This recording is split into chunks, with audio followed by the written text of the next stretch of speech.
Welcome to ఇన్నర్వ్యూ.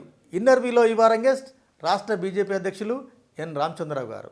Ramachandra Rao గారు రాష్ట్ర అధ్యక్షులుగా బాధ్యతలు స్వీకరించి 2 నెలలు గడిచిపోయింది. ముచ్చటగా 3 నెలల్లోకి అడుగుపెట్టబోతున్నారు. పార్టీని ఎలా ముందుకు తీసుకెళ్తారు, పార్టీ అంతర్గత గొడవలను ఏ విధంగా పాసిఫై చేస్తారు, స్థానిక సంస్థల ఎన్నికలను ఎలా ముందుకు తీసుకెళ్తారు, ముఖ్యంగా కాళేశ్వరం ఎపిసోడ్లో సిబిఐకి ఎందుకు అప్పుడే బీజేపీ మెలక పెడుతుంది, ఇలాంటి అంశాలు వారితో డిస్కస్ చేసే ప్రయత్నం చేద్దాం. రామచంద్ర గారు, మీరు అధ్యక్ష బాధ్యతలు చేపట్టిన తర్వాత పార్టీ నేతల మధ్య సమన్వయ లోపం అంటే అంతకుముందు ఉంది, దాన్ని ఎలా పాసిఫై చేస్తున్నారు? పార్టీ నేతల మధ్యన లోపాలు ఇక్కడ భేద అభిప్రాయాలు కొన్ని ఉన్నా కూడా అది చదువుకోమన్నాయి మొత్తం. ఎందుకంటే మన నడ్డా గారి దగ్గర కలిశారు, అమిత్ షా గారు మాట్లాడారు, పార్టీలో అందరూ కూడా కలిసి పనిచేస్తున్నారు. ముఖ్యంగా నేను వచ్చిన తర్వాత నేను అందరి దగ్గర పోయాను, అందరూ కూడా వాళ్ళందరూ కోఆపరేట్ చేస్తున్నారు. వాళ్ళు అందరూ ఇప్పుడు ఇది రాజకీయం, ఎక్కడో ఒక చోట వాళ్ళకు ఎక్కడో మా వాళ్ళు రాలేదనో లేకుంటే మాకు ఒక ఇది లేదని ఉంటే ఉండొచ్చు. నేను అది వ్యక్తిగతమైనటువంటి ఒక మనస్భావం ఉండవచ్చు. కానీ ఓవరాల్గా పార్టీలో అందరి మధ్యన సమన్వయం ఉన్నది. మీరు 8 మంది ఎంపీలు, 8 గ్రూపులు, 8 పవర్ సెంటర్లు. అట్లేం లేదు. ఆల్ ఆఫ్ పవర్ సెంటర్స్ అంటే అందరూ కలిసి ఒక పవరు. నేను పవర్ సెంటర్ క్రియేట్ చేసుకున్నా, నేను ఒక పవర్ సెంటర్ గాను, వాళ్ళ పవర్ సెంటర్ కాదు. ఒక ఎగ్జాంపుల్ చెప్తాను. కరీంనగర్, ఉమ్మడి కరీంనగర్, ఈటల రాజేందర్ వర్సెస్ బండి సంజయ్, వాళ్ళిద్దరి మధ్య సమన్వయ లోపం లేదా? లేదు, సెట్ అయింది. అప్పుడు కొంత భేదాభిప్రాయం వచ్చిన మాట వాస్తవం, ఏదో చిన్న మిస్అండర్స్టాండింగ్తో ఇప్పుడు అది క్లియర్ అయిపోయింది. ఇప్పుడు వాళ్ళిద్దరు కూడా మా పార్టీ కోసం మంచిగా గట్టి పనిచేస్తున్నారు. ఇద్దరు పార్టీని ముందు తీసుకుపోయే దీంట్లో ఉన్నారు. ఎక్కడ కూడా ఎక్కడైనా నేను అదే చెప్పాను, మనస్పర్ధలు ఎక్కడైనా ఉంటే వచ్చిండొచ్చు, కానీ అది పార్టీకి సంబంధించింది కాదు. అది ఎక్కడైనా ఉంటే అది కూడా క్లియర్ చేసినాం. ఒక కేంద్ర హోంశాఖ సహాయ మంత్రిని పట్టుకొని, కేంద్ర మంత్రిని పట్టుకొని ఒరే కొడక అని ఇండైరెక్ట్గా సంబోధించి ఇప్పుడు వారు నిజంగా మాట్లాడంటే తప్పు. కేంద్ర మంత్రి బండి సంజయ్ గారు పార్టీ లీడరు. బండి సంజయ్ గారు వచ్చిన తర్వాత పార్టీకి ఒక ఊపు వచ్చింది. కేంద్ర మంత్రి బండి సంజయ్ వచ్చిన తర్వాత ఈరోజు ఆయనకుండా కరీంనగర్లో ఎంత బ్రహ్మాండ మీటింగ్ కూడా ఆయనకుండా ఆధారం నాకు తెలుసు. ఆయన అంటే కూడా హర్ట్ అవుతారు, చాలామంది కార్యకర్తలు హర్ట్ అవుతారు. ఇది మనం వారితో మాట్లాడడం జరిగింది. నేను ఆయన ఉద్దేశించి మాట్లాడలేదనే మాట వారు అన్నారు, ఎక్స్ప్లెనేషన్ ఇచ్చారు. సో కాబట్టి we are close this matter here. ప్రతి ఒక్కరికి ఇండివిజువల్గా మీరు చూస్తున్నారు. మీరు కలెక్టివ్గా మీరు ఎప్పుడైనా చూసారా మమ్మల్ని? మీరు కలెక్టివ్ డిసిషన్స్ ఉన్నప్పుడు కలెక్టివ్గా వారికి ఇప్పుడు every one is leader. So మాకు ఎటువంటి అవి భేదాభిప్రాయాలు వాళ్ళ మధ్యలో నేను చెప్తున్నా కదా, కొన్ని రాజకీయాల్లో కొంతమందికి భేదాభిప్రాయం ఉండొచ్చు, కార్యకర్తలకు కొంత మధ్యన వాళ్ళ మధ్యన ఏదైనా ఇష్యూస్ మీద ఉండొచ్చు, ఎలక్షన్స్లో కొన్ని కోపాలకి తాపాలు ఉండొచ్చు, టికెట్ రాక కొంతమంది నేను దాని విషయం నేను డినే చేయ. ఏదైనప్పుడు కూడా పార్టీ అనగానే అందరూ ఒకటే. బీజేపీలో పాత కొత్త అనే తేడా లేదు, అసలు లేదు. నేనే చెప్తున్నా, ఈరోజు పుట్టినప్పటి నుంచి బాబు ఉంటాడో, పాప పుట్టినా బాబు పుట్టినా ఆ ఫ్యామిలీ మెంబర్. మేము అదే చెప్తున్నాం. ఎవరైనా అటువంటి ఆలోచన తీసుకువచ్చినా అది కొత్త వాళ్ళు కానీ పార్టీ పాత వాళ్ళు కానీ అది రాంగ్. పార్టీ ఎప్పుడైనా నీరు చూడండి, మీరు ఒక స్టాగ్నేట్ అయితే నీరు పాడైపోతుంది. ప్రవహించిన నదే ఎప్పుడైనా ఫ్రెష్ వాటర్ ఉంటుంది. మా party we want to have a flowing river, ఫ్రెష్గా పెట్టడానికి మా వాటర్ని. కాబట్టి మాకు కొత్త వాళ్ళు రావాలి, కొత్త పాత భేదం లేదు. అది కేవలం సృష్టిస్తున్నారు కొంతమంది పార్టీకి వ్యతిరేకంగా ఉన్నారు. కిషన్ రెడ్డి బాధ్యతలు మీకు అప్పగించిన తర్వాత కిషన్ రెడ్డి, అంతకుముందు బండి సంజయ్, లక్ష్మణ్ రకరకాల వ్యక్తులను శక్తులను అదుపు చూస్తున్నారు. మీ నాయకత్వంలో ఎట్లా అంటే వాళ్ళ అంటే ఎట్లా అనిపిస్తుంది? ముళ్ళకిరీడం అనిపిస్తుందా లేక ఏముంది? లక్ష్మణ్ గారు నేను కలిసి క్యాంపస్ చదువుకున్నాం. మా మధ్యన ఎప్పుడు కూడా ఎటువంటి ఒక భేదాభిప్రాయం రాలే. కిషన్ రెడ్డి గారు నేను ఒకేసారి పార్టీలో వచ్చినాం. నేను యువమోర్చాలో ఉన్నప్పుడు ఆయన ఇద్దరు కలిసి మనం పనిచేసినాం. మాకు కిషన్ రెడ్డి గారికి ఇంతవరకు ఈ రోజు వరకు కూడా ఇక్కడ మనస్సభ ఏమైనా బాధ అనిపించినా ఏం రామ్ ఇట్లా చేసినాం అంటాడు, లేదు కిషన్ ఇట్లా చేసినా అంటాం. ఇప్పుడు కూడా ఈ రోజు కూడా నాకు నాకు ఉన్నట్టు ఫ్రెండ్షిప్ అది. సంజయ్ గారు మాకు జూనియర్, మా అందరికీ జూనియర్. సంజయ్ గారు ఇంత మంచిగా తీసుకుపోయిన పైకి మాకు సంతోషం అనిపిస్తుంది, ఎందుకంటే మా జూనియర్ ఆయన కూడా ఇంత మంచి ఒక టీం. సో సంజయ్ గారు కానీ, కిషన్ రెడ్డి గారు కానీ, లక్ష్మణ్ గారు నాకేమీ వారితో ప్రాబ్లం ఉంటుంది. ఇక వాళ్ళు నన్ను గైడ్ చేస్తున్నారు. వాళ్ళు లేకపోతే పార్టీ లేదు ఈరోజు. నేను చెప్తున్నా, అది కూడా చెప్తున్నా.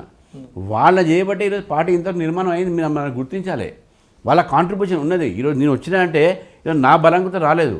వాళ్ళ గతంలో పార్టీ వీక్ ఉన్నప్పుడు, ఎవరు లేనప్పుడు ఎమ్మెల్యేలు కూడా వీళ్ళు పనిచేసినటువంటి క్యాడర్ మాకు, లీడర్స్ మాకు. వాళ్ళు how can I forget them? Ramachandra Rao అధ్యక్షుడు కావడం చాలామందికి అయిష్టత ఉంది. వాళ్ళందరినీ పాస్ఫై చేసినారా? ఇష్టత ఎవరికి ఉన్నాయండి. నాకు ఇచ్చినప్పుడు కొంతమంది అయిష్టత ఉన్నది, వేరే ఒక ఇచ్చినప్పుడు నాకు అయిష్టం ఉంటుంది. అట్లా ఉండదు. పాలిటిక్స్లో యాస్పిరేషన్స్ ఎక్కువ ఉంటాయి, కోరికలు తీర్చే ఒకటిదే. మిగతా వాళ్ళు కొద్దిగా ఉన్నప్పుడు కలిసిపోవాల్సిన మనస్పతం ఉండాలి. అట్లా అంటేనే మన పార్టీ నిర్మాణం అవుతుంది. రైట్. రామచంద్రరావు వస్తే పార్టీలో ఏదో జరుగుతుంది, చాలా ఎక్స్పెక్టేషన్స్ ఉన్నాయి. మీరు ఫస్ట్ ఇంప్రెషన్ బెస్ట్ ఇంప్రెషన్ అంటారు. మీరు రాష్ట్ర కమిటీని మొన్న అనౌన్స్ చేస్తున్నారు. తీవ్ర విమర్శలు, తీవ్ర ఆరోపణలు రాష్ట్ర కమిటీ మీద మీరు సాటిస్ఫై అయినారా? ఎవ్వరు కూడా 100% ఎవరిని ఎవరు సాటిస్ఫై చేయలేరండి. నేనే కాదు, ఏ కమిటీ, కాంగ్రెస్ పార్టీ కాదు మాది. కాంగ్రెస్ పార్టీలో 100 జనరల్ సెక్రటరీ ఉంటాయి, 100 వైస్ ప్రెసిడెంట్ ఉంటాయి. మాది కాదు కదా.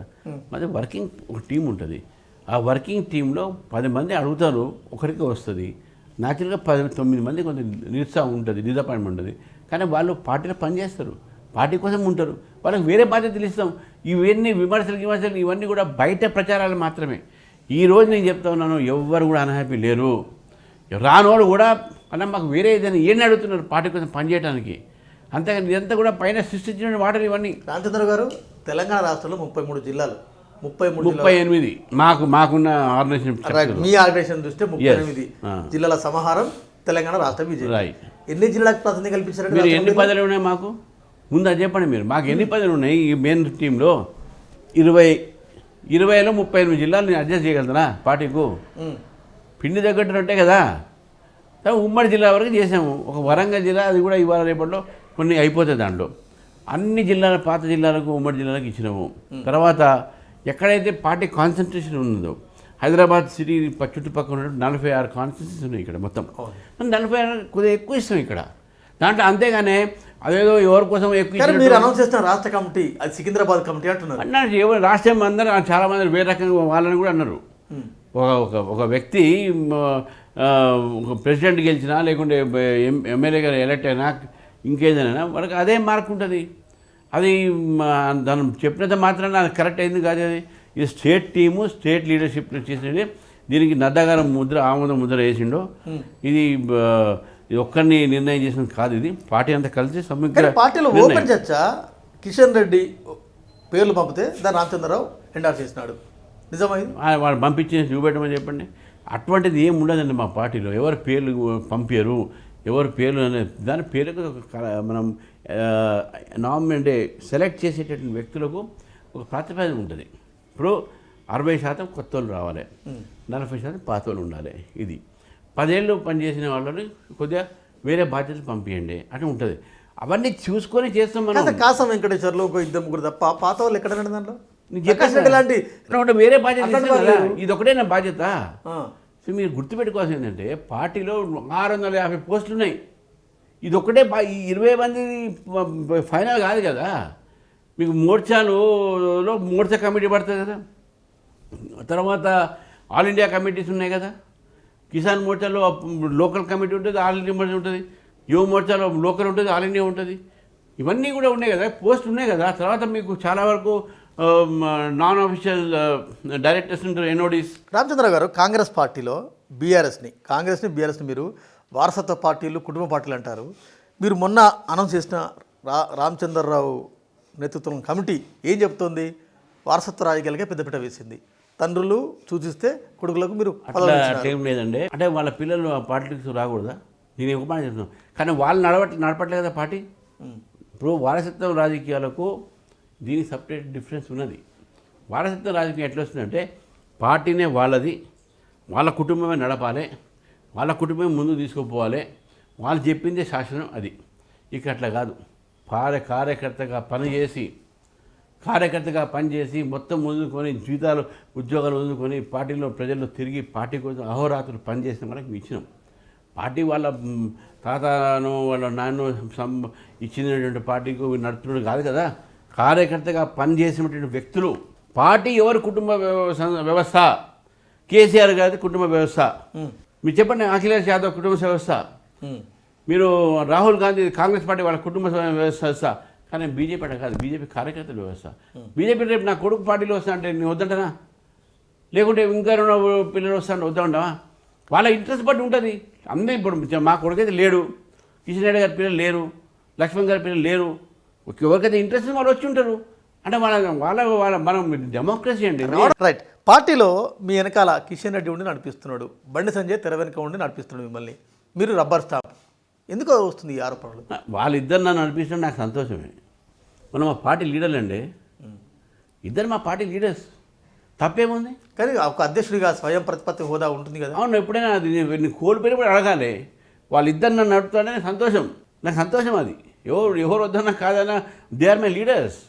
లక్ష్మణ్ గారు కూడా నన్ను నడుపుతాడు, నన్ను నడపని నాకు అదే కావాలి కదా, నాకు డైరెక్షన్ ఇవ్వాలి కదా. ఎవరో ప్రజా సమస్యలపై గలమెత్తాల్సిన రామచంద్రరావు ఇంటి పోరును భరించలేకపోతున్నారని.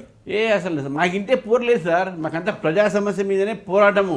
మీరు రేపు చూడండి, ఈ ప్రభుత్వం వ్యతిరేక పోరాటం చేసింది బీజేపీ, ఏ పార్టీ కూడా చేయలేనటువంటి పోరాటం మేము చేస్తాం. అంటే పార్టీ సమస్యలు ఎక్కువ ఉన్నాయి, ప్రజా పార్టీ సమస్యలు ఏం లేవు sir. There is no party సమస్య, అది గుర్తుపెట్టుకుని. బీజేపీలో ఇంటి పోరు లేదా? అస్సలు ఇంటి పోరు లేదు. ఇవన్నీ కూడా కొన్ని మీడియా సెక్షన్స్ క్రియేట్ చేస్తున్నాయి. కొంతమంది వ్యక్తులు బీజేపీని వీకెండ్ చేయడానికి చేస్తున్న క్రియేషన్ మాత్రం. ఎందుకు రామచంద్రరావు మీద రబ్బర్ స్టాంప్ ముద్ర పడుతుందండి? అది ఎవరన్నారో నాకే తెలియదు. నా తలకాయ ఉండాలా, వాడికి ఏముండదు, నా మెడకాయ మీద తలకాయ లేని ఇవన్నీ మాట్లాడతారు. ఇదంతా కూడా ఏంటంటే జలసీతోని, ఒక రాజకీయాల్లో జలసీ అనేది ఉంటుంది కొంత. తర్వాత వాళ్లకు కొంతమంది కోపాలు ఉంటాయి, లేకుంటే కొంతమంది పార్టీ నాశనం కావాలి, నీ నాశనం అయిపోయినా పర్లేదు, పార్టీ నాశనం కావాలని వీలు ఉంటుంది. కొంతమందికి అదొక పిచ్చి, అది ఒక నా అంత మనిషి లేడు ఎవరు అనే ఫీలింగు. ఇటువంటి వాళ్ళు మాట్లాడతారు కొంతమంది. లేకుంటే కొంతమంది పత్రికలు కొన్ని ఉన్నాయి, కొన్ని ఛానల్స్ కొన్ని ఉన్నాయి, మీరు చూస్తాం హండ్రెడ్స్ ఆఫ్ ఛానల్స్ ఆఫ్ కమ్. వాళ్ళకేంది పార్టీని వీక్ చేయాలి, వ్యక్తిని వీక్ చేయాలి, ఇదనే ఉంటాయి. వాళ్ళకు కొంతమంది చేపిస్తారు, వాళ్ళు చేస్తారు. అంతేగాని ఇవన్నీ కూడా ప్రచారాలు మాత్రమే, అబద్ధాలు ప్రచారం మాత్రమే. రామచంద్రరావు ఒకటి, మా వెనక వాళ్ళు ఎవరు ఉన్నారంటే ఎస్ అందరూ ఉన్నారు నా వెనక, మీకు కలిసి పని చేస్తాం. నా వెనక మోదీ కూడా ఉన్నాడు. Yes we are with parties unitedly will fight. అంటే ఇక్కడ తెలంగాణ సమాజం, తెలంగాణ రాష్ట్రం 10 ఏళ్ళు బీఆర్ఎస్ని చూసింది, ఇప్పుడు 5 ఏళ్ళు కాంగ్రెస్ని చూస్తుంది. నెక్స్ట్ బీజేపీ వంక చూడాలంటే మీ దగ్గర కొత్త ధర ఏదో ఉండాలి కదా. నేను వచ్చి 2 నెలలు అయింది కదా, సినిమా ముందు చూపిస్తాను కదా, ఇంకా చూపిస్తారా? 100%. రైట్. రామచంద్ర గారు, కొద్దిగా అకాడమిక్ ఇష్యూలోకి పెడదాం. తెలంగాణ రాష్ట్రం యూరియా సమస్యను చాలా తీవ్రంగా ఎదుర్కొంటుంది. యూరియా ఇష్యూ ఎపిసోడ్లో యూరియా కొరతలో బీజేపీ పాత్ర లేదా పోనీయండి. అసలు నేను చెప్తానండి, మీకు మళ్ళీ క్లియర్ చేస్తున్నాను, ఎందుకంటే ప్రేక్షకులు చూస్తున్నారు కాబట్టి. ప్రతి సంవత్సరం కూడా యూరియా మనకు భారతదేశానికి మనకు సఫిషియెంట్గా ఉన్న, సెల్ఫ్ సఫిషియెంట్. ఇది మనము నీమ్ కోటెడ్ యూరియా మనం దేశంలో ఇచ్చినాం. కాంగ్రెస్ ప్రభుత్వంలో గతంలో పెద్ద ఒక స్కేర్సిటీ, బ్లాక్ మార్కెటింగ్ ఇవన్నీ జరిగినాయి. నరేంద్ర మోదీ గారు వచ్చిన తర్వాత దాన్ని నీమ్ కోటెడ్ ఈ స్కేర్సిటీ తీసేశారు. గత సంవత్సరం, గత రాబీ సెషన్లో దాదాపు 2 లక్షల పై చిలుకు ఏవైతే లాక్స్ మెట్రిక్ టన్ రబీలో సర్ప్లస్ ఇచ్చినాం మనం. అంటే రాష్ట్రానికి రిక్వైర్మెంటు 9 lakhs, మేము ఇచ్చినాము 14 lakhs. దాంట్లో మిగిలిన 2.5 lakhs. ఆ 2.5 lakhs ఖరీఫ్ క్యారీఅవుట్ అయింది. ఖరీఫ్లో 5.5 lakhs టన్ మెట్రిక్ టన్ మేము రిలీజ్ చేసినాం. ఈ మొత్తం కలిపి 8 లక్షలు అయింది. మనకు అవసరం ఉన్నాయి 9.5 లక్షలు. 1.5 మెట్రిక్ టన్ రావాలి, 1.5 మెట్రిక్ టన్ కావాలి. దానికోసము ఇక్కడ అన్ని ఒక ఫ్యాక్టరీస్ నుంచి, మన ఫర్టిలైజర్ ఫ్యాక్టరీస్ నుంచి, తప్ప వేరే దేశాల నుంచి వచ్చినటువంటి యొక్క ఇంపోర్ట్స్ ఇస్తున్నాం. అదన్నీ కూడా తెలంగాణకు ఖరీఫ్ సీజన్ అయిపోయే లోపల ఇస్తామని చెప్పాం. సరఫరా అయితేనే ఉన్నాయి. ఇది కారణం ముఖ్యమంత్రి గారు స్వయంగా, క్లిప్పింగ్ కూడా చూపెడతాను, ముఖ్యమంత్రి గారు స్వయంగా ఏం చేస్తారు, కొరత లేదు, అనవసరంగా భయాందోళనతో మీరు ఉన్నారు అని చెప్పారు. మరి ఎందుకు సార్ ఈ ఆందోళన? అదే అంటున్నాను, అదేంటంటే ప్రభుత్వం చేసినటువంటి ఒక పొరపాటు వల్ల ఇది అవుతుంది. అవును, ఎందుకంటే యూరియా షార్టేజ్ ముందు అనే వరకు రైతులు ఆందోళన అని ఈ మన షాప్స్ ముందు రావటము, ఎక్కువగా కొనేసి కొంతమంది బ్లాక్ మార్కెట్ చేయటము, హోర్డింగ్స్ చేయటము, ఇవి జరుగుతూ ఉన్నాయి. నేనేమంటున్నా, ఇది ప్రభుత్వ మాట అనకపోతే ఇది కాదు. అంటే వేరే రాష్ట్రాల్లో ఇంత కొరత ఉన్నదే దేశం అంతా ఉంది, కానీ కొరత తీరుస్తున్న దేశం ఎట్లా, మీరు ఎందుకు వచ్చింది కూడా కొరత చెప్తానండి.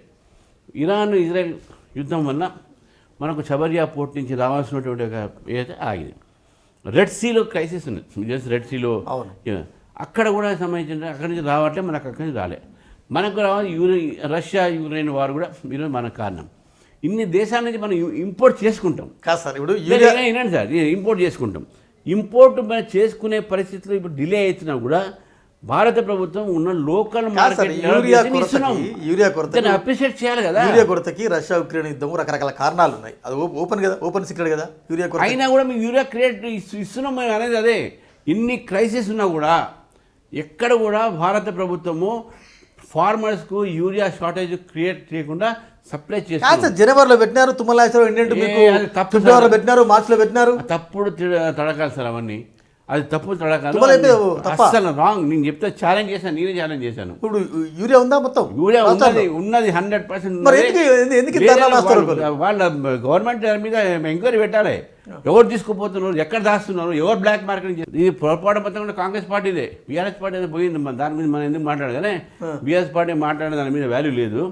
నేను చెప్తున్నా ఏంటంటే కాంగ్రెస్ పార్టీ ఈరోజు ప్రభుత్వము ఈ షార్టేజ్ ఉన్నది, ఇటు అవుతుంది, మాకు కేంద్ర ప్రభుత్వం ఇవ్వట్లేదు అనే మాట అనకపోతే ఈరోజు ఈ పరిస్థితి రాకపోయేది.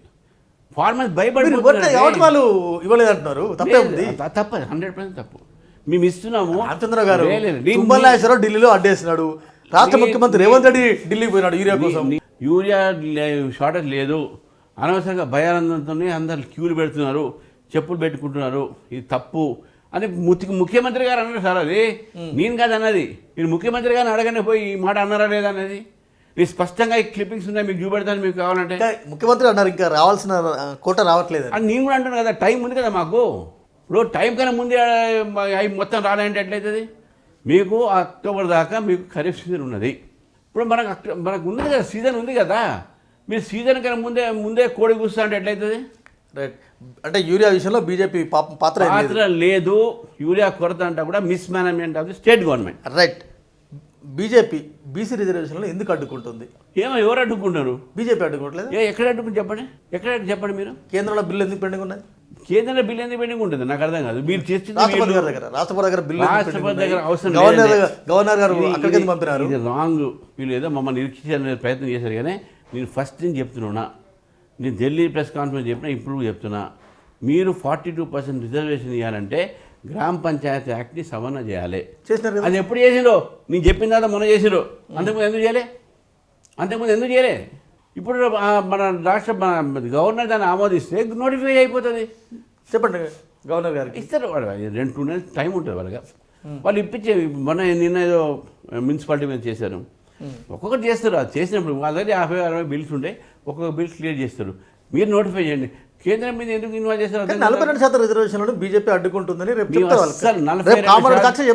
42% బీసీలకు ఇవ్వాలని మీకు కోరుతున్నాం. మీరు 42%, 10% ముస్లింకి ఇస్తారంటే అది అడ్డుకుంటాం. ఎందుకు ముస్లింలు బీసీ లేరా?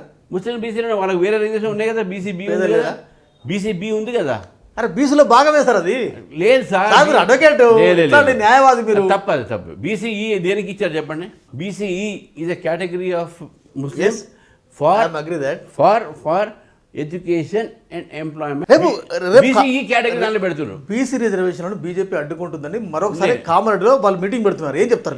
అది బీసీ ద్రోహం చేసిన తర్వాత మా బయటపడుతుంది బండారం అని చెప్పేసి దాన్ని సరిదిద్దుతాను పెడుతున్నది. ఇది only correctional method for them. BC declare చేసి కామారెడ్డిలో 2 ఏళ్ళు అయింది మీ పరిపాలన వచ్చి. ఏం చేశారు బీసీలకు? మీరు బీసీ కార్పొరేషన్ నింపారా? బీసీ కార్పొరేషన్ మీరు ఫండ్స్ ఇచ్చారా? ఏమి ఇచ్చారు? ఎంతమంది క్యాబినెట్లు ఇచ్చారు మీరు బీసీలు?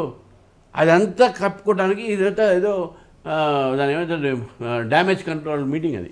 రామచంద్రరావు గారు, కాళేశ్వరంలో చాలా అక్రమాలు జరిగినాయి. కాళేశ్వరం ప్రాజెక్టు కేసీఆర్ ఫ్యామిలీకి బీఆర్ఎస్కి ఏటీఎం అని మోడీ అన్నారు, కిషన్ రెడ్డి అన్నారు, అమిత్ షా అన్నారు, రామచంద్రరావు గారు అన్నారు. రైట్. కమాన్ సిబిఐకి వెళ్ళాలని మీరు కూడా డిమాండ్ చేస్తున్నారు.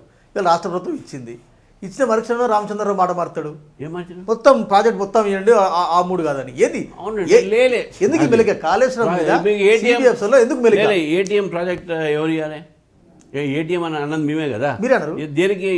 దేని మీద ఏటీఎం అన్నాం? కాళేశ్వరం మీద అన్నాం కదా. కాళేశ్వరం ఇవ్వాలి కదా. నువ్వు మేడిగడ్డ ఒకటి ఇస్తే ఎట్లా? నీ NDSA as per your NDSA అది కాదు కదా. అది పారామీటర్ అది కాదు కదా. NDSA came only to inspect the safety of the Medigadda dam.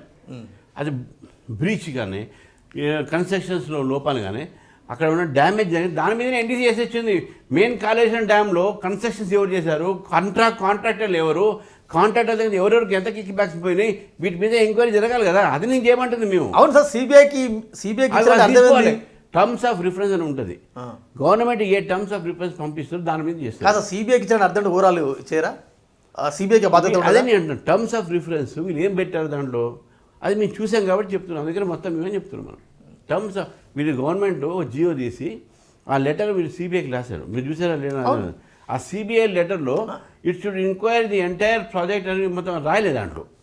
అది వాళ్ళు రాసి ఆ టర్మ్స్ ఆఫ్ రిఫరెన్స్ ఇస్తే డెఫినెట్గా సిబిఐ మే ఎంక్వైరీ ఎవ్రీథింగ్. అదే సార్, ఇప్పుడు మీరు కూడా న్యాయవాదిగా ఉన్నారు, అందుకే చెప్తున్నాను, సుప్రీంకోర్టు న్యాయవాదిగా ఉన్నారు. వన్స్ ఒకసారి ఎంటర్ అయిందంటే ఓవరాల్గా చేస్తారు కదా.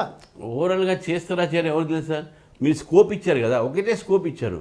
ఆ లిమిటెడ్ స్కోప్ వరకే ఇన్వెస్టిగేషన్ చేస్తారు. మీరు అవినీతి అన్నారు, నేను ఇప్పుడు మొత్తం చేస్తే మేడిగడ కుంగింది, మొత్తం సంతోషం మాకు ఉంటుంది, చేయమని చెప్పండి. ఎవరైతే ఉన్నారు సార్, ఇప్పుడు మీరు అవినీతి అన్నారు, ఏటీఎం అన్నారు, కుంగింది, ఆ తర్వాత కమిషనర్ ఇచ్చినారు, మీ ఎన్డీఎస్సీ ఇచ్చినారు, కాగ్ ఇచ్చినారు, అంతా ఇచ్చినారు.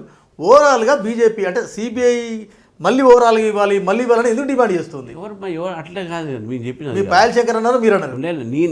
నేనే అన్నా ఫస్ట్. అవును, యువర్ సెలెక్టివ్ ఇన్వెస్టిగేషన్ చేయొద్దు, మొత్తం చేయండి అన్నారు. తప్పేముంది దాంట్లో? వాళ్ళని డిమాండ్ చేస్తున్నాం మేము. It is better to give to entire investigation, అది మీరు అనేది కదా, దాని తప్పే ఉంది. కానీ మీ పాయల్ శంకర్ ఏమంటాడు, మమ్మల్ని బీజేపీని బదనాం చేసేందుకే సిబిఐకి ఇచ్చినారు అంటే సిబిఐకి అయితే బదనాం చేయడమా? ఈ మాట అన్నది ఆయన ఎందుకనంటే ఇదే మాట, మీరు మొత్తం ఇవ్వకుండా ఇది ఇస్తున్నారు కాబట్టి.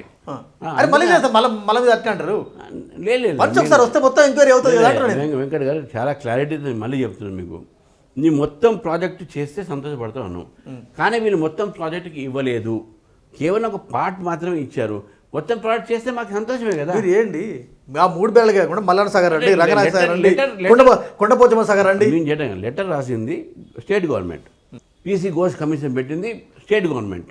ఈ PC Ghosh commission justice Ghosh సంబంధించినటువంటి ఒక రిపోర్టు, దాని ఆధారంగా ఇన్వెస్టిగేట్ చేయమని చెప్పారు. ఎన్డీఎస్సీ ఆధారంగా, ఎన్డీఎస్సీ ఆధారంగానే ఘోష్ కమిషన్ పెట్టారండి. ఘోష్ కమిషన్ ఆధారంగానే సిబిఐకి పంపిస్తున్నారు. సో దాని అర్థం ఏంది? NDSA came for Medigadda, so you are only covering that. అది ముఖ్యమంత్రి గారు అసెంబ్లీలో చాలా స్పష్టంగా చెప్పినారు, ఎన్డీఎస్ఏ ఆధారంగా కాగ్ ఆధారంగా. నేనేమంటున్నా అంటే దాన్ని మొత్తం స్కోప్ పెంచండి అంటున్నారు. ఫోన్ ట్యాపింగ్లో కూడా పదే రామచంద్రరావు గారు, కిషన్ రెడ్డి గారు, మీ అందరి ఫోన్లు ట్యాప్ అయినాయి, మీరు కూడా సిబిఐకి ఇవ్వాలని డిమాండ్ చేస్తుంటారు. వన్స్ సిబిఐ రీఎంట్రీ కాబోతుంది, ఫోన్ ట్యాపింగ్ కూడా చేస్తారా? ఫోన్ ట్యాపింగ్ ఇప్పుడు సిబిఐ ఎప్పుడు చేస్తుందంటే జియో 51 ఉన్నది, ఆ జియో 51 తీసేస్తే సిబిఐ ఎక్కడైనా ఎంటర్ కావచ్చు. సిబిఐ 51 ఉంటే ఓన్లీ స్టేట్ గవర్నమెంట్ ఇన్వైట్ చేస్తేనే రాగలుగుతారు, లేకుంటే కోర్టు చెప్తే రాగలుగుతారు. సో మీరు 51 జియో ఎత్తేయండి, 51 జియో ఎత్తేస్తే సిబిఐ ఎక్కడికంటే అక్కడ వస్తుంది. ఫోన్ ట్యాపింగ్ ఎపిసోడ్లో ఏం జరగబోతుంది సార్? ఇన్వెస్టిగేషన్ జరిగింది, నాకైతే పూర్తి నమ్మకం ఉన్నది. దాంట్లో ఒక ప్రైవసీని ఇన్వైట్ చేశారు, ఒక వ్యక్తి యొక్క ప్రైవసీని సుప్రీంకోర్టు చెప్పింది. ప్రైవసీని పర్మిషన్ లేకుండా ఒకటి ఫోన్ ట్యాపింగ్, పర్మిషన్ లేకుండా ఫోన్ ట్యాపింగ్ చేసుకుని పొలిటికల్ లీడర్సే కాకుండా జనరల్ పబ్లిక్ చేశారని చెప్పి ఉన్నది. ఇది సీరియస్ మ్యాటర్. ఈ సీరియస్ మ్యాటర్గా ఇన్వెస్టిగేషన్ జరిగితే దీని మీద సీరియస్ యాక్షన్. ఎందుకంటే ఇప్పుడు మన ఇద్దరం సంభాషణ అవుతుంది, మన ఇద్దరి మధ్యన ఉండాలి. మూడో వ్యక్తికి అది knowledge, because they are entering in our privacy. కాబట్టి అటువంటివి ఉండకూడదు. ఇది against the constitution, against the law and against freedom of personal liberty. So ఇవన్నిటి మీద కూడా తప్పకుండా యాక్షన్ తీసుకోవాలి. యాక్షన్ జరుగుతుందని చెప్పి నేను భావిస్తా ఉన్నాను. రామచంద్ర గారు, మీరు అధికారంలోకి రావడానికి రకరకాల ప్రయత్నాలు చేస్తున్నారు. బీఆర్ఎస్ అవినీతిని ఎండగట్టినారు, మన పార్లమెంట్లో 8 సీట్లు తీసుకున్నారు. కాంగ్రెస్ పార్టీ కూడా ఇక్కడ బీఆర్ఎస్ అవినీతిని స్పష్టంగా చెప్పగలిగింది, జనం నమ్మినారు, ఆ పార్టీని అధికారంలోకి తీసుకొచ్చినారు. ఆ పార్టీ అధికారంలోకి వచ్చి 2 ఏళ్ళు, మీరు అధికారం నుండి 11 ఏళ్ళు. ఇంతవరకు బీఆర్ఎస్ మీద చర్యలు ఎందుకు ఉండడం లేదు? Law and order is always a state subject. Centre can't include, centre can't force in. గొర్రెల స్కామ్లో ఏసీబీ కేసు ఫైల్ చేస్తుంది, గొర్రెల స్కామ్ మీకు కాగ్ చెప్తుంది, ఏసీబీ ఫైల్ చేస్తుంది, ఆ తర్వాత ఈడీ వస్తుంది. ఫార్ములా ఈ రేస్లో ఏసీబీ ఫార్ములా ఈ రేస్లో ఏసీబీ వస్తుంది, ఆ తర్వాత ఈడీ వస్తుంది. అంటే వాళ్ళు రాగానే మీరు కూడా వస్తున్నారు, వాళ్ళు చర్యలు తీసుకోరు, మీరు చర్యలు తీసుకోరు. ఏ సంకేతం? లేదు, రాంగ్. దిస్ ప్రొసీజర్ ఒకటి. ఈడీ ఏంటంటే ఎక్కడ కూడా ఈడీ ఎక్కడైనా ట్రాన్సాక్షన్ మోర్ దెన్ 20 lakhs జరిగినా 2 crores ఉన్నది, అది జరిగితే ఈడీ రావచ్చు, అది ఎక్కడైనా కావచ్చు, వాటికి పర్మిషన్ లేదు. అవునండి, ఈ 51 జియో వాళ్ళకి వర్తించదు. అదే సార్. అది బయటపడేది ఎప్పుడు మీరు బయట పెడితేనే వస్తారు వాళ్ళు. రామచంద్ర గారు వాళ్ళు సొంతంగా ఇన్వెస్టిగేట్ చేయరు వాళ్ళు. ఈడీ ఎపిసోడ్లో ఈడీ వచ్చి మన సారీ గుర్రల స్కామ్లో ఈడీ వచ్చింది, అవునండి, ఫార్ములా ఈరేస్లో వచ్చింది, బయట పెడితేనే వచ్చింది కదా. స్టేట్ గవర్నమెంట్ దాన్ని బయటికి తీశారు కాబట్టి ఈ కోర్టు ఎక్కడ పోయినా ED should should understand the trial of the money. వాళ్ళు అది చేసుకోండి. ఈడీ వచ్చి ఇన్వెస్టిగేట్ చేసిన జరిగిందని చెప్పదు వాళ్ళు. మీరు చెప్పిన తర్వాత ఈడీ వస్తుంది. అది మేజర్ ప్రశ్న ఏంటంటే బీఆర్ఎస్ని శిక్షించేది, బీఆర్ఎస్పై చర్యలు తీసుకున్నది కాంగ్రెస్ సర్కారా బీజేపీ సర్కారా చెప్పండి. కాంగ్రెస్ సర్కార్. మీకు సంబంధం లేదా? మాకు ఉంటుంది, మాకు ఇస్తే ఇప్పుడు కేంద్ర ప్రభుత్వానికి మీరు రాస్తే సిబిఐ వస్తుంది, సిబిఐ చేస్తుంది. అంటే మీరు బీఆర్ఎస్ని కాపాడతారు, మేము సిబిఐని మన కాంగ్రెస్ని కాపాడము, బీఆర్ఎస్ని కాపాడము, ఇద్దరిని శిక్షిస్తాం మేము. మీ ఎందుకు కాపాడాలి ఎవరినైనా? ఇప్పుడు రెస్పాన్సిబిలిటీ ఎవరిది? లా అండ్ ఆర్డర్ గవర్నమెంట్ ఎవరిది? ఇది వాళ్ళు చూసుకోవాలి. State government law and order అంతా వాళ్ళు చేయాల్సింది sir. Unless and until they give it to. అదే సార్, ఒక చర్చ జరుగుతుంది సార్, దర్యాప్తు వాళ్ళు చేస్తున్నారు, దర్యాప్తు సేమ్ టైంలో సెంట్రల్ ఏజెన్సీ చేస్తున్నాయి. వీళ్ళు దర్యాప్తు చేయట్లే, కాంగ్రెస్ బీఆర్ఎస్ని ప్రొటెక్ట్ చేస్తున్నది. మరి మీరు చర్యలు తీసుకోండి, మీరు ఇచ్చిన డేటా అట్లా ఉండదండి. అది ప్రొసీజర్ ఫండమెంటల్గా మనది ఫెడరల్ సెక్చర్లో లా అండ్ ఆర్డర్ సిచ్యువేషన్స్లో పైన సెంటర్ వచ్చి ఇట్లా ఇంటర్ఫియర్ కావడానికి వీలు ఉండదు. దానికి ప్రొసీజర్స్ ఉంటాయి. ఆ ప్రొసీజర్ ప్రకారం మీరు రావాలి. సెంటర్ అయినా కూడా సెంటర్ కూడా నేను ఇప్పుడు చెప్తాను, పార్టీగా మేము చేయము. ఏదైనా ప్రభుత్వం పరంగా కూడా వాళ్ళు ఏం చేయరు. సిబిఐ ఇదే ఇండిపెండెంట్ ఇన్వెస్టిగేషన్, వాళ్ళ దర్యాప్తు చేసి వాళ్ళు చూస్తారు. అంతేగాని బీజేపీ వచ్చి చేస్తుంది, గవర్నమెంట్ వచ్చి చేస్తుంది, తప్పది. అంటే కాళేశ్వరంలో అవినీతి జరిగిందని స్వయంగా వాళ్ళ ఇంటి ఫ్యామిలీ కవితనే ఓపెన్ చెప్తున్నారు. హరీష్కి, సంతోష్కి కాళేశ్వరం అవినీతిలో పాత్ర ఉందని. దాన్ని ఎట్లా చూస్తారు మీరు? డెఫినెట్గా జరిగింది. అది మా ప్రూఫ్ లేకుండా బయట పెట్టింది విషయాలు. మనకు రామచంద్రరావు గారు ఆరోపణ చేశారు, ప్రూఫ్ ఏంది అడగతారు. ఇప్పుడు అడిగే అవసరం లేదు, బికాజ్ వాళ్ళ కుటుంబ సభ్యులే చెప్తున్నారు. ఇక్కడ బాధ ఏంటంటే ఈ అవినీతి డబ్బంతా కూడా పంచుకోవడానికి వచ్చిన గొడవలు ఇవన్నీ. సో ఇంకెన్ని విషయాలు జరిగినాయి. కాళేశ్వరం ఒకటే మనకు బయట ముందు ఉంది. ఎన్నెన్ని స్కామ్స్లో వీళ్ళు కుటుంబం పంచుకోవడానికి గొడవలు వస్తాయో ఇంకెన్ని పంచుకోవాలో. పార్టీ మీద ప్రజలకు నమ్మకం పోయింది. బీఆర్ఎస్ నాయకులు కూడా బీఆర్ఎస్ పార్టీ మీద నాయకత్వం మీద నమ్మకం పోయింది. చాలామంది ఆ పార్టీని వీడే అవకాశాలు ఉన్నాయి. ఇటీవల మొన్న రామచంద్రరావు గారి స్టేట్మెంట్ చూసిన, కవితను మా పార్టీలోకి చేర్చుకోమని. అంటే ఎందుకు ఆమె రాయబారం పార్టీలోకి వస్తానదా? నేను స్టేట్మెంట్ ఇవ్వలే, మీరు అడిగితే చెప్పినాం. కవిత అని చెప్పలే, నేను కవిత అని చెప్పలే. ఏది అవినీతి కేసులు ఉన్న వాళ్ళని తీసుకోమని చెప్పినాం అంతే. మీ రిపోర్టర్ అడిగితే మన కవిత అని తీసుకుంటారా అంటే అవినీతి ఎవరి మీద ఉండని ఆ కవిత కానీ బబిత కానీ అని చెప్పిన. అంతేగాని నేను వ్యక్తిగతంగా ఈమెను తీసుకోము, ఆయన తీసుకుంటాము అంటే ఎక్కడ చెప్పం. అది మనం చెప్పకూడదు కూడా. అది బీఆర్ఎస్ అధికారంలో ఉన్నప్పుడు ఫామ్ హౌస్ ఎమ్మెల్యేల కేసు అనేది కొద్దిగా కీలకం. అది పైలట్ రోహిత్ రెడ్డి, తర్వాత మన గువ్వల బాలరాజు, వీళ్ళందరూ ఆరోపణలు ఎదుర్కొన్నారు, విమర్శలు వచ్చినాయి. మళ్ళీ అదే గువ్వల బాలరాజును మీరు పార్టీలో చేంజ్ చేసుకున్నారు. అప్పుడు చెప్పినాం కదా సార్, ఈ స్క్రిప్ట్ రైటింగ్, వీళ్ళందరూ పాపం యాక్టర్స్, అలా ఏం జరగలేదు, ఇది ఒక స్క్రిప్ట్ తయారు చేశారు. That's nothing in that. మమ్మల్ని బద్నాం చేయడానికి, మునుగోడు ఎలక్షన్ గెలవడానికి చేసినటువంటి నాటకాలు అవన్నీ ఇప్పుడు అన్నీ బయటపడతాయి కదా. అసలు విషయాలు ఇవన్నీ బండారాలు తీస్తున్నాం బయటికి. ఏం చేస్తారు సార్ తీసి? చెప్తాం కదా ప్రజల తర్వాత. టాపిక్లో కిషన్ రెడ్డి టాప్ అవుతాడు, బండి సంజయ్ నెంబర్ టాప్ చేస్తారు, మీ నెంబర్ టాప్ చేస్తారు, మీరు చర్యలు తీసుకోరు. అంటే మేము ఎందుకు చర్య తీసుకుంటాం సార్? నాకు అర్థం కాలేదు. చర్య తీసుకోవాల్సింది ఇన్వెస్టిగేషన్ ఏది ఉన్నాయి కదా. మన పోలీస్ ఎందుకు ఉంది, సిట్ ఎందుకు ఉంది? వాళ్ళు ఏం ఉత్తర జీతాలు తీసుకుంటారా? వాళ్ళు చేయాలా, మేము చేయాలా? వాళ్ళు చేయాలి కదా. జూబ్లీహిల్స్ ఉప ఎన్నిక జరగబోతుంది, ఎట్లా ఉంటుంది మీ పార్టీ స్ట్రాటజీ? ఉంటారా బరిలో? బ్రహ్మాండంగా ఉంటాం, గెలుస్తాం కూడా. ఎట్లా మీకు అభ్యర్థి అక్కడ లేరు? అభ్యర్థి లేదు ఎట్లా అంటారండి మీరు? మీరు 2 ఎమ్మెల్సీని మనం గెలిచినాం, మాకు అభ్యర్థి లేదు ఎట్లయితుంది? మాకు కాంగ్రెస్ సీట్లు మేము తీసుకొని గెలిచినాం. మేము మనం ఏవైనా గారు ఇక్కడ గెలిచారు. పార్టీ పెరుగుతున్నదండి. మీరు చూడండి, మీరు మా పార్టీ గ్రాఫ్ పెరుగుతున్నది. మాకు 8 సీట్లు వచ్చినాయి ఎంపీలు, బీఆర్ఎస్ 0 వచ్చినాయి. చిన్నగా కాంగ్రెస్ గ్రాఫ్ కూడా తగ్గింది, బీజేపీ గ్రాఫ్ పెరుగుతుంది. సిటీలో మీరు 100% మీరు చూడండి, బీఆర్ఎస్ కాంగ్రెస్ ఈ 2 పార్టీలు కూడా వాళ్ళు కలిసినా కూడా బీజేపీని ఓడించలేరు. జూబ్లీహిల్స్లో గెలుస్తారు మీరైతే 100%. మాకున్న స్ట్రాటజీ. రేపు కిషన్ రెడ్డి గారు వాళ్ళు వస్తారు, మన రేపటి నుంచి మా దాని మీద మళ్ళీ మీటింగ్ ఉన్నది. దాని మీద డెఫినెట్గా విల్ టేక్ కేర్. అంటే కొత్త అభ్యర్థికి ఇస్తారా లేకపోతే పాత? అదే ఎలక్షన్ కమిటీ డిసైడ్ చేస్తారు. నేను కూడా డిసైడ్ చేయలేను, ఎలక్షన్ కమిటీ డిసైడ్ చేస్తుంది. ఏదంటే రాష్ట్రంలో బీజేపీ బలపడడానికి దారులు ఉన్నాయా? అంటే ప్రజలు మా వైపు చూస్తున్నారంటే. ఎక్కడ చూస్తున్నారు సార్? మీరు అంటున్నారు, అది మాకు తెలుసు కదా, మీరు తిరుగుతున్నారు కదా ఊళ్ళలో. ప్రజలు బీజేపీ వైపు చూస్తూ ఉన్నారు. BJP is growing. మీరు సర్వేలు చేయండి మీరు. BJP is growing in every village.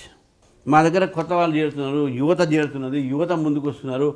మాకు ఉన్నటువంటి ఒక దీంట్లో మోదీ గారి యొక్క చరిష్మా మాకు ఉంది. మోదీ గారి యొక్క పేరు చాలా బ్రహ్మాండంగా ఈరోజు గ్రామాల్లో మనం పోతుంటే మాకే ఆశ్చర్యమైంది. మేము అడిగాను వాళ్ళని, మీకు ఎవరు ఇచ్చారు ఈ యొక్క బియ్యం అంటే మోదీ గారు అంటున్నారు వాళ్ళు. ఇక ఇది ఎవరు ఇచ్చారు మీకంటే మోదీ గారు ఇచ్చారంటున్నారు. అంటే అంత ప్రజల్లో మోదీ గారు ఈరోజు రామచంద్ర గారు చివరగా పరిపాలన వాళ్ళకి అందుతున్నది. మీ పార్టీలో పంట కింద రాయి రాజాసింగ్ మీరు సస్పెండ్ చేస్తున్నారు. ఆయన కూడా ఇప్పటికీ బోడి బొమ్మ పెట్టుకున్నాడు, కమలం పువ్వు బొమ్మ పెట్టుకున్నాడు. నాకు రాష్ట్ర పార్టీ నేతలతో సంబంధం లేదు, నాకు కేంద్ర పార్టీ నేతలతో సంబంధం అంటున్నారు. ఏంది రాజాసింగ్ ఎపిసోడ్ ఏం చేస్తారు మీరు? అది నేషనల్ పార్టీ చూసుకుంటుంది. అది నేషనల్ పార్టీ చూస్తారు. ఆయన అంటున్నారు నేషనల్ పార్టీ వాళ్ళు చూసుకుంటారు. కానీ రాష్ట్రంలో స్క్రాప్, బీజేపీలో స్క్రాప్ ఉందా? ఈ స్క్రాప్ అనేది ఏమి ఎందుకుంటుందండి? Every one is important for the party. ఆయన ఓపెన్ చెప్తున్నాడు కదా, మా పార్టీలో పాత ఇనుప సమానం ఉంది, దాన్ని స్క్రాప్ కింద అమ్మేయాలంటున్నాడు. స్క్రాప్ కింద అమ్మేస్తేనే బీజేపీ అధికారులకు వస్తుంట. ఎంతో మంది అంటుంటారు, అన్ని కొంతమంది మరుగుతారు, కొంతమంది అరుస్తారు. ఇవన్నీ మనం పట్టించిన అవసరం లేదండి. ఎందుకు రాజాసింగ్కి మీరు ఎందుకు డినే చేస్తున్నారు? అంటే ఆయన 3 సార్లు ఎమ్మెల్యే అయితే పార్టీ అసలు సాయం చేయలేదట, నిజమైంది? పార్టీ అసలు హెల్పే చేయలేదు. ఇక ఆయనకి ఏం హెల్ప్ అడిగిందో నాకేం తెలియదు, ఏం హెల్ప్ చేయలేదు నాకేం తెలియదు. గెలిచింది అక్కడ పువ్వు, వ్యక్తి కాదు, అది గుర్తుపెట్టుకోవాలి. No one is above party, that's all. ఎందుకు అంటే ఎక్కడొక్కడ పార్టిసిపేట్ చేయొచ్చు కదా, ఎందుకు అధ్యక్షుడిగా? అది నేను కాదు కదా సార్, పెద్ద నాయకులు పెద్దలు చూసుకుంటారు. ఎందుకు మీరు రాష్ట్ర అధ్యక్షులు అండి?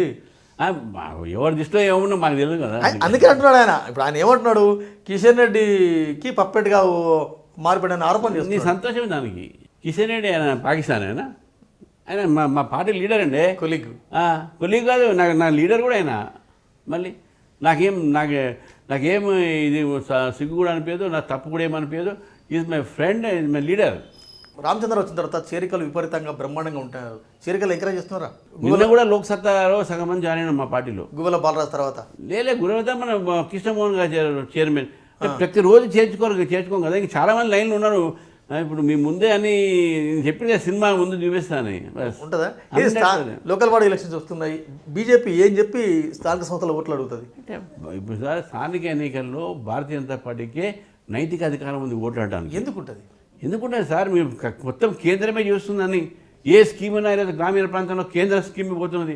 ఉజ్వల స్కీమ్ కానీ, పీడిఎఫ్ స్కీమ్ కానీ, మీరు హార్టికల్చర్ సబ్సిడీ కానీ, కిసాన్ క్రెడిట్ కార్డు కానీ, ఫసల్ బీమా యోజన కానీ, ఎంఎస్పీలు కానీ మాకుంది అది అధికారము. Central fund 15th finance commission నుంచి లోకల్ బాడీకి ఇచ్చేటువంటి ఫండ్స్లో విషయంలో కానీ, అలొకేషన్స్లో కానీ, రూరల్ రిన్యూవల్ ఎనర్జీ డెవలప్మెంట్లో కానీ బీజేపీకి తప్ప వేరే అధికారం లేదు అక్కడ. చివరగా బీజేపీ బీఆర్ఎస్ కలిసి ఫ్యూచర్లో కలిసి పనిచేస్తాయని ఒక అపవాదం ఉంది, ఉందని చెప్తారా? ఇవన్నీ కల్పితాలు, కలుసుడు కాదు, ఇవి కల్పితాలు. అంతేనా? Right, thank you very much Ramachandra గారు. ఇది ఈ వారం ఇంటర్వ్యూ. మరో వారం మరో గెస్ట్తో మళ్ళీ కలుద్దాం. అంతవరకు చూస్తూనే ఉండండి V6.